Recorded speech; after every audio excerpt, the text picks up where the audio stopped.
All right, all right, all right.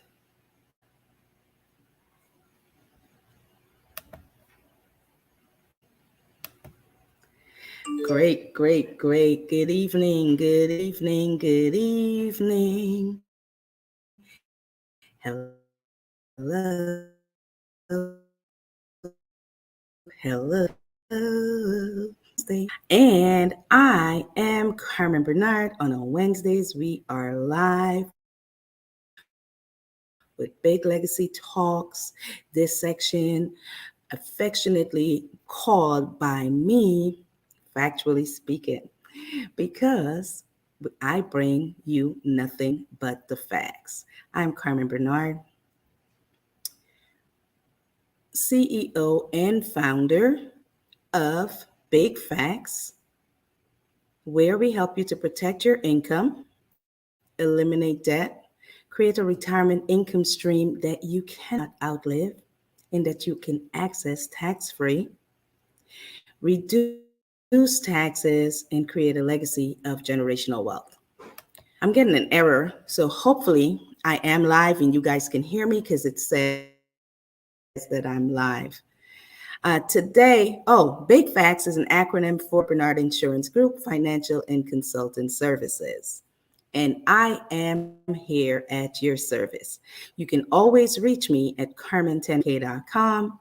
On my digital business card, you can find a link on how to schedule yourself on my calendar for a free consultation. Today is Wednesday evenings. I typically don't try not to be too long because I'm on tomorrow with the Millionaire Ladies Mob. So be sure to join us Thursday, tomorrow, or in every Thursday at 8:30 p.m. Tonight, I'm talking about some lingo. You know, we all talking lingo. I'm sure you've had many conversations where someone said to you, you know what I mean, right? And you really don't know what was said. You really didn't understand what was said. That's probably happened more times than you care to admit, right? You walk away from that conversation thinking, what? So tonight, and that happens a lot, especially when we're talking about financial products and services. We don't want to appear dumb. We don't want to ask any questions that may make it seem like we don't know what we're talking about. By the way, for me, when I ask questions, some of the times I may not know, so I want to learn, but other times I want to know if you really know what you're talking about. So I will ask a question, even though I know the answer, or so I can understand what you know. So tonight, I'm going to be sharing with you some of the lingo that is used in life insurance, and so that you know what people are talking about when they're talking about. This is just the basics. We're not going to go into anything deep. This is just the basics in the beginning. Let's start. What is life insurance? Life insurance is insurance on your life, plain and simple, right? It's a lot like insurance on your car. And depending on the type of car you drive, depending on what part of the country or the city, town that you live, that will determine how much your insurance will cost. And just like that, your life insurance, the cost is determined by your health, by your age, and the type of life insurance that you purchase. So the key takeaway that you have to understand with that is, number one, life insurance is insurance on your life. That's it. And two, the cost is based on your age, your health, and the type of life insurance, right? So how does it work? How does it work? So you pay the insurance company a premium, a monthly sum. Sometimes you may be able to pay it quarterly, annually, but typically you'll get the price in a monthly sum. And what does the company pay? They pay a couple of different ways. One way is that they can pay you out when you die. Of course, that's bad for you, but really good for your loved ones. So while they're grieving and missing you, they can keep things like the light on. They can keep the Netflix streaming. There are also other types of insurance policy benefits. Many policies have what are called riders on them, and we'll talk a little bit more about what that means. But that's just like if in your car you had like coverage for car rentals if something went wrong, added, right? It's not a basic part of it. You might have it added. Sometimes companies actually attach them as additional benefits at no cost, right? Everything has a cost, but that's how they say it, right? But anyway, so many policies have riders on them. So if you become ill, it may pay out like that. So you become chronically ill, you may be able to get the benefits while you're still alive, and it may be a monthly benefit, or it may be something that allows them to pay you out in a lump sum. Maybe it's not the entire face value of the policy, but something actually happens that causes the company to now pay out. So that's basically how it works. You pay them a premium, and then they provide back some sort of benefit later on. So the key takeaway here is that life insurance can financially provide for your family or your business or your legacy, your loved ones. If you die, it can also provide benefits while you are alive. So real quick, if you have life insurance that only pays if you die, then we should talk. All right. So now let's talk about some of these confusing terms. Okay. Life insurance is a contract between the insurance company and the policy owner, right? The policy owner pays a premium, and in return, the life insurance company pays a death benefit, right? That's paid out when the insured dies or in one of the other situations that I talked about earlier. So who's the policy owner? The policy owner is the most important person in this policy. It's the person who owns the policy. It's the person who is responsible for paying the premium. And that's the person who controls everything, like who's the beneficiary, who gets the death benefit. Basically, that's the beneficiary. We'll talk a little bit more about that. But they have the control of the contract. Okay. The insured is the person covered by the insurance. Okay. So the policy owner and the insured could be the same person, or they could be two different people, right?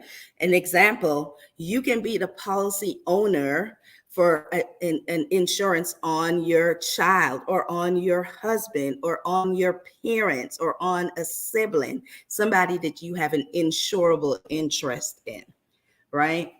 Okay. And the insured is the person that's covered by the insurance. Okay. The person that's covered by the insurance does not need to be the policy owner. They can be someone different. Death benefit. Death benefit is the money that's paid to the beneficiary of the life insurance policy. Right. So death benefit is the money that's paid to the beneficiary of the life insurance policy. What is death benefit? What is beneficiary? That's the person who receives the death benefit. That's what a beneficiary means, that you benefit from the whatever that contract was, right? I had a conversation earlier with one of my family members this week, and they were like, why are they calling me a beneficiary? Because if you receive Medicare, you are the beneficiary. So you'll see it'll say an MBI number. So it's the Medicare Beneficiary Identification Number, MBI. You are the beneficiary of it. So underwriting, that is the process that the company, the insurance company, used by the insurance company to look at the individual who wants to be insured to determine what the premium should be, right? The health of the person is taken into consideration. And in some cases, they might require a physical. Basically, sometimes you can get life insurance without having to go through a physical. That might be beneficial for you. And a lot of times when I'm going to write clients that hasn't seeing, don't know, you're not too sure what's going on with your health. They haven't been treated for any major anything, but they go ahead and take that simplified issue type of insurance so that they do not have to go do a physical or something like that. And they're just the insurance company has other ways of checking, of underwriting them, right? Whether it be their medical information bureau, so that they can see what things were reported about and what tests and things that they've taken, whether it's be their prescription checks, see what medication they're on. So don't even attempt to lie, because they already know. It's like the government, they ask you about how much income you made, and then you don't want to report some of it. They already know, because it's been reported. Once you receive that 1099, the government already know about it. So don't try to do not try to say, I'm not going to report it. So just like this, it's the same thing. Here's the good thing about it, though. Once you get that insurance, as long as you were not dishonest, you did not lie, now you have it. Now, later on, if you want to increase or you want to do something else, if you want to get like $1 million policy or something like that, and you go do your physical, if nothing is wrong, great. But if something happens to pop up, I know many people who did not realize something was wrong with them until they went for a physical, and for the insurance physical. And then once that happens, now it's too late, because the insurance company does not want to insure you. Once they deny you, everybody knows, all the insurance companies, and then it's harder for you to get that particular type of insurance. So it's good for you to go ahead and ensure that you are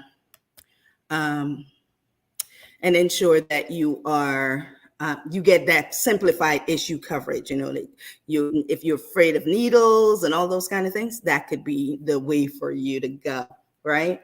So, for example, talking about underwriting again, people that smoke pay a lot more in premiums than someone that doesn't smoke, right? Just because of all the health risks that's associated with smoking. And I can tell you that your premiums are almost doubled when you are a smoker. So it might be a good thing for you to get rid of smoking. All right.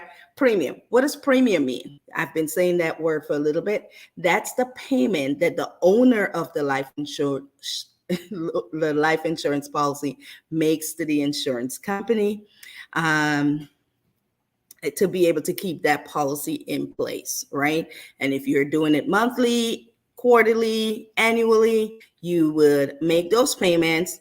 And typically, if you are late or something, you might have a little bit of a grace period. But if something happens during that grace period, you technically do not have insurance. So you want to keep your premiums up to date, right?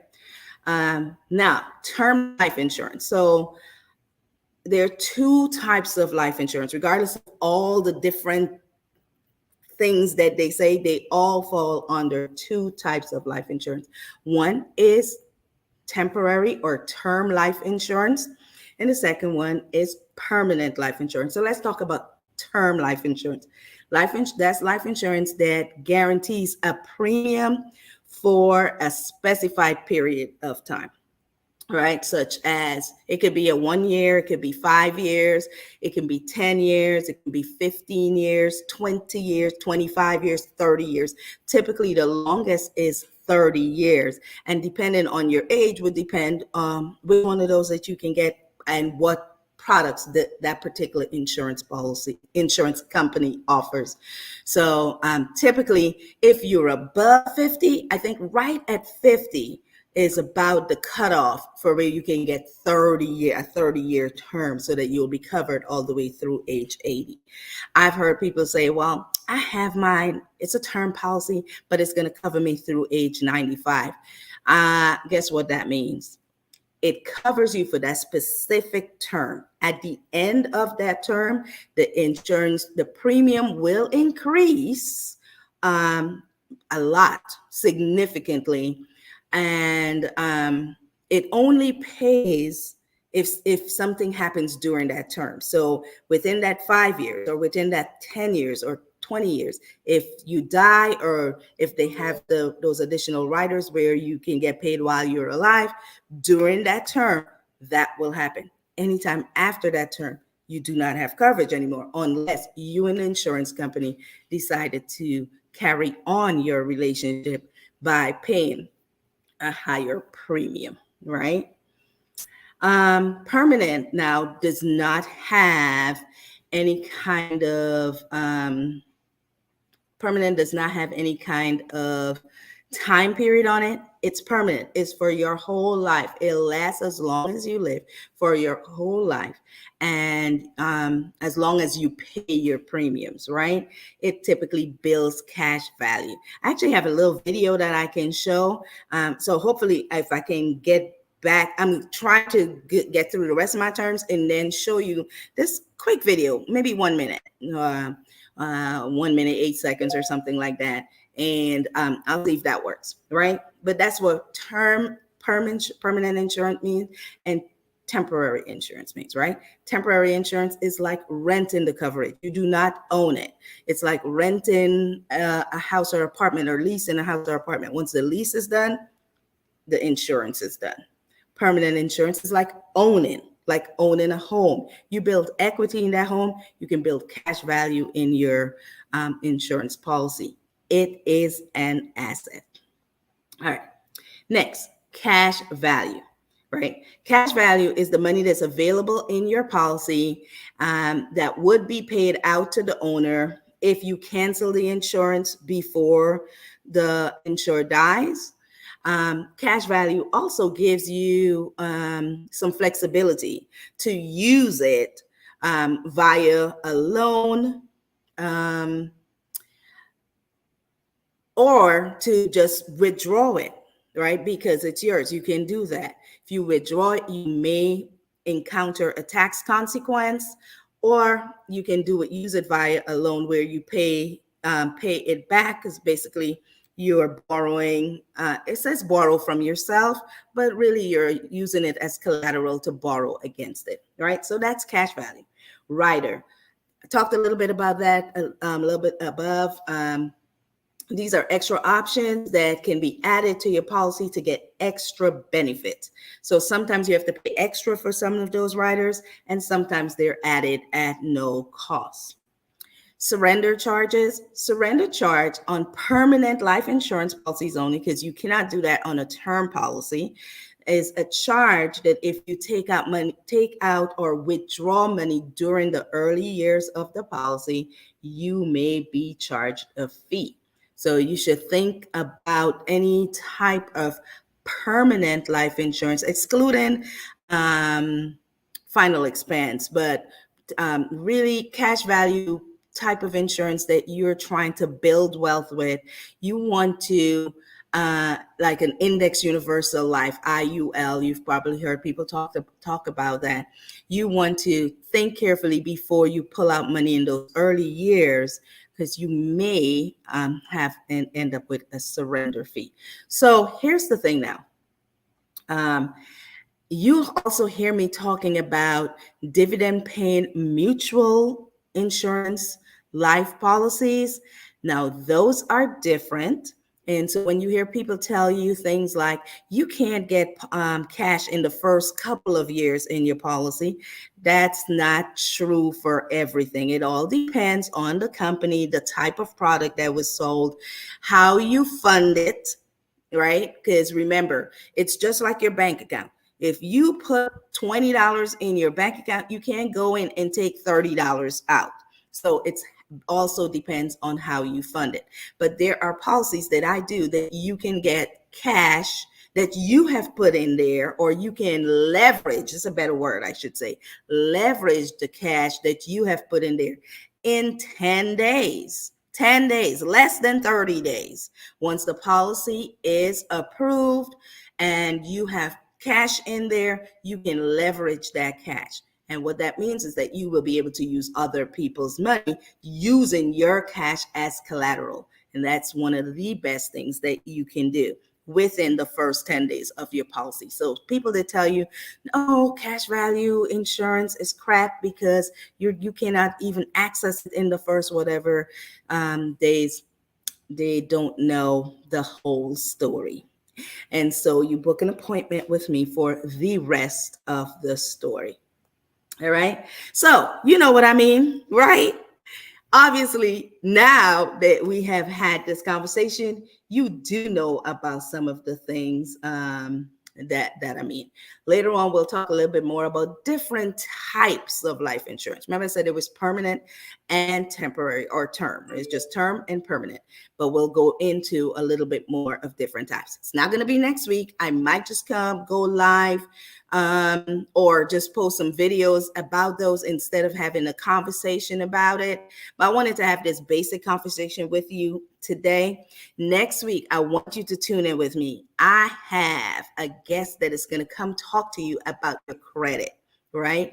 She's going to talk about personal credit and how to repair your credit and how you can do it on your own without having to pay these people and things like that. Now, don't go around telling people that I say that you shouldn't pay. You should if you don't want to do the work, because that's what happens. If you don't want to do the stuff, you got to pay somebody else to do it. But there's a way for you to do it without giving it. So tune in next week for personal credit. She's also going to talk about business credit and leveraging business credit and how you go about doing that. And I know for sure that she knows what she's talking about because I just saw that she leveraged her business to purchase a vehicle for her business. No money down and all those kind of things. So I can't wait for her to come talk about that. So we got personal credit next week and business credit the following week. Now, next Wednesday is the last Wednesday that I go live before we get into Life Insurance Awareness Month in September. Last September, I wanted to go live every day in the month of September for Life Insurance Awareness Month, and I failed horribly. But guess what? As long as there's life, there's hope. So here we go again. I am going to go live for the 30 days starting September 1st, even if it's for a few minutes in Life Insurance Awareness Month. Okay.